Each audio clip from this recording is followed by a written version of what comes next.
Bonjour, alors aujourd'hui on va voir le théorème des deux carrés, mais avec une preuve élémentaire qui nous provient d'un théorème d'approximation rationnelle.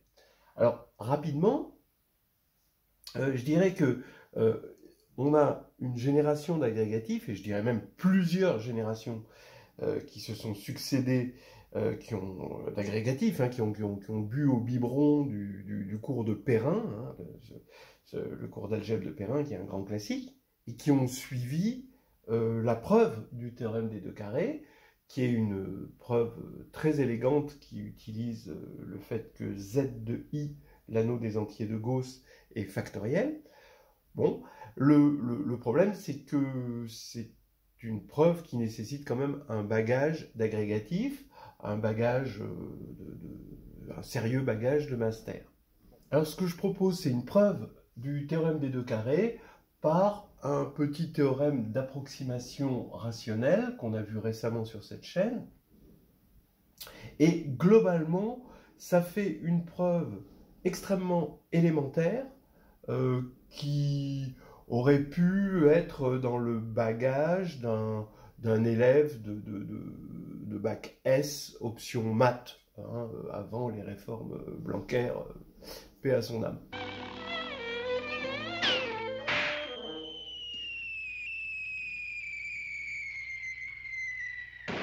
D'abord, bon, le théorème, qu'est-ce qu'il dit? Le théorème, c'est que si P est congru à 1 modulo 4 avec P premier, alors il existe deux entiers B et C tels que P égale à B2 plus C2. Alors vous pouvez passer de belles fêtes de famille en proposant à table un entier premier et congru à 1 modulo 4 et demander à chacun de le décomposer en somme de carrés. C'est que du bonheur. Je vous suggère une petite pause cigarette. Et on va montrer ce théorème grâce au théorème suivant, qui est le théorème d'approximation rationnelle. Si x est un réel et n est un entier, on va dire, strictement positif, alors il existe AB avec B plus petit ou égal à n, tel que x moins a sur b en valeur absolue est inférieur à 1 sur b facteur de n plus 1. Juste quelques explications de ce théorème. D'abord, on sait qu'un réel peut toujours être approché aussi près qu'on veut par une fraction rationnelle, mais on a un coût, c'est-à-dire on a un dénominateur. Donc le tout, c'est de savoir à quel point on peut l'approcher pour un dénominateur borné fixé. Alors justement, les suites de Farey nous aident à montrer l'existence de ce dénominateur AB. En gros, les suites de Farey, ce sont des suites, voilà, entre 0 et 1. Ce sont des suites de rationnels dont le dénominateur ne dépasse pas n. Ce sera la nème suite de Farey. Et, bon, on sait que x, un réel, bon, on va le regarder modulo z, donc on va prendre un représentant de x modulo z, donc ça, on va prendre ce représentant entre 0 et 1, il va tomber, d'accord, donc par exemple, vous pourrez avoir, voilà, quoi, 2 cinquièmes et 1 demi, ici, voilà, et il va tomber entre deux éléments consécutifs de la suite de Farey. Voilà. Alors ça, c'est expliqué, c'est complètement élémentaire, ces suites de Farey. À partir du moment où vous connaissez les fractions, les suites de Farey suivent très facilement. Et donc, si on doit grossir ici, on a notre x qui tombe sur deux éléments consécutifs de la suite de Farey, d'accord? Donc, vous avez un R Kn et un R K plus un N, et X tombe ici entre les deux termes consécutifs, eh bien, il y a une étude facile à faire sur l'intervalle, un majorant pour l'intervalle entre deux éléments, ici, de la suite de Farey, et aussi une étude sur un terme d'une suite de Farey supérieure. Voilà. Et on sait que x va être soit de ce côté-là, soit de ce côté-là. Et en étudiant, en fait, il suffit d'étudier 3 termes consécutifs de la suite de Farey et de borner l'intervalle pour obtenir ceci. Bon, alors, le mieux, c'est de le regarder dans une vidéo. Mais ce que je veux vous dire, c'est que ce sont des choses élémentaires. Alors maintenant, allons-y, on va regarder la première étape. La première étape, elle est bien connue. Si P est congru à 1 modulo 4, alors P divise un U carré plus 1 pour un U entier. Alors ça, c'est connu, c'est-à-dire, en gros, que moins 1 est un carré modulo P. Bon, ça c'est facile. Ça se fait avec le symbole de Legendre, mais encore une fois, toutes ces choses sont des choses qui font partie d'un bagage bac plus 3, bac plus 4. Hein. Bon, on va rester au bagage bac et on va le montrer avec le théorème de Wilson. Bac d'avant, hein, je rappelle encore. P-1 factoriel est congru à moins 1 modulo P. Alors ça vient de quoi? Ça vient du fait que quand vous regardez x puissance P-1 moins 1, comme polynôme sur z sur Pz,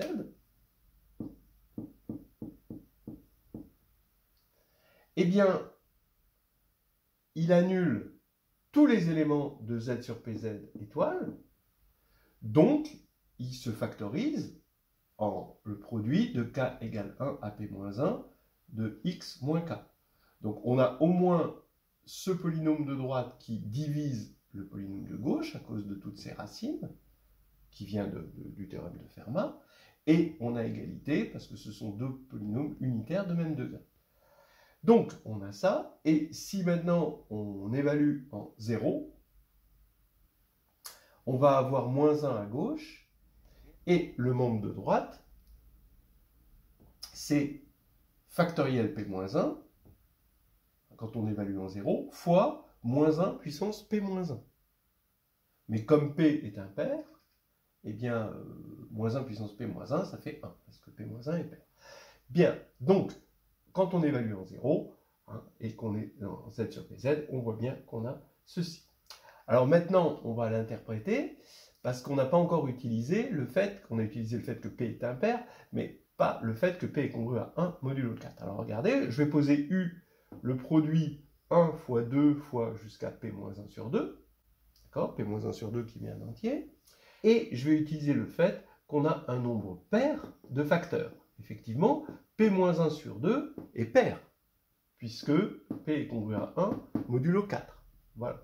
Donc, je vais multiplier chaque facteur par moins 1 sans changer hein, le U. Donc ici, on a moins 1 fois moins 2 jusqu'à moins P-1 sur 2. J'ai multiplié par moins 1 partout. Et ici, moins 1, je le remplace par P-1, puisque je regarde les choses, bon, c'est congru. Hein. Moins 2 par P-2 et moins P-1 sur 2 par P plus 1 sur 2. Voilà. Donc ça, c'est une congruence modulo P ici. Donc, ça veut dire que U au carré, eh ben, c'est U fois U, donc c'est ça fois ça, modulo P. Mais ça fois ça, si vous regardez bien, on a tous les facteurs qui vont de 1 à P-1, donc c'est factoriel P-1. Donc U2 est congru à factoriel P-1, et donc par Wilson, c'est congru à moins 1 modulo P. Donc on voit bien que P divise U2 plus 1. Voilà une méthode élémentaire. En tout cas, ça vaut le coup de la connaître. Hein. C'est vraiment la petite méthode qui convaincra tout le monde.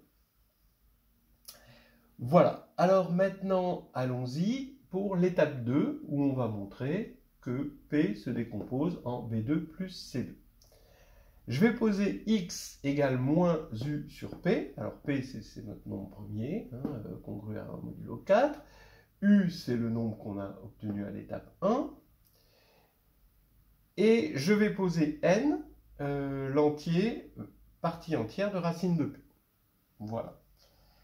Je vais donc appliquer mon théorème d'approximation rationnelle, obtenu grâce aux suites de Farey, et j'obtiens une fraction a sur b, avec moins u sur p moins a sur b en valeur absolue, inférieur ou égal à 1 sur b facteur de n plus 1. Voilà. Donc ça, je sais que j'ai une fraction comme ça qui existe, avec b qui est inférieur ou égal à n. Donc j'ai utilisé, comme je vous disais, la énième suite de Farey, et pour l'intervalle dans lequel x se situe modulo z, eh bien, je regarde la suite de Farey supérieure. Et c'est comme ça qu'on montre ce résultat. Vous pouvez le voir dans la vidéo.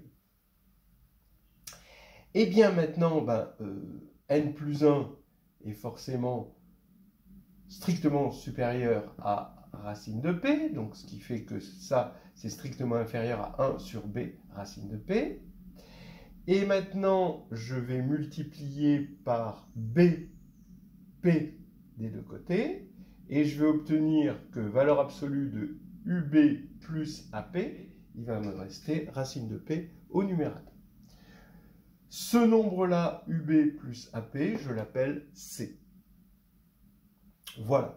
Maintenant, eh bien, regardez qu'est-ce qui se passe. B2 est inférieur à P, on est d'accord. C2 est inférieur à P, donc B2 plus C2, qui est strictement positif évidemment, est strictement inférieur à 2P. D'accord ?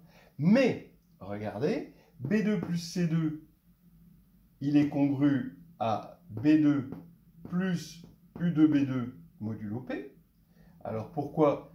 Eh bien regardez, parce que C modulo P c'est UB, donc c'est au carré, modulo P c'est U2B2, c'est clair. Mais maintenant, on met en facteur B2, et 1 plus U2, eh ben, c'est rien d'autre que quelque chose de multiple de P. Donc ça c'est congru à 0 modulo P. Voilà. Donc B2 plus C2 est un multiple de P, strictement positif, strictement plus petit que de P, ben, ça peut être que égal à P, et notre théorème est démontré. Alors on peut se demander si c'est constructif, est-ce qu'on peut vraiment en construire? Vous remarquerez que ce U, bon ici, c'est probablement assez facile à partir du moment où on a X, d'obtenir A sur B, de les avoir concrètement, de façon explicite. Parce que, bon, avec les suites de Farey, on s'en sort bien. Mais il faut bien reconnaître que ce U est un peu extravagant. Vous voyez, quand P est grand, ça, c'est pas très, très raisonnable. Donc, le problème de constructivité de cette preuve vient de celle de U, qui n'est pas tout à fait évidente. Mais bon, on ne va pas gâcher son plaisir pour autant.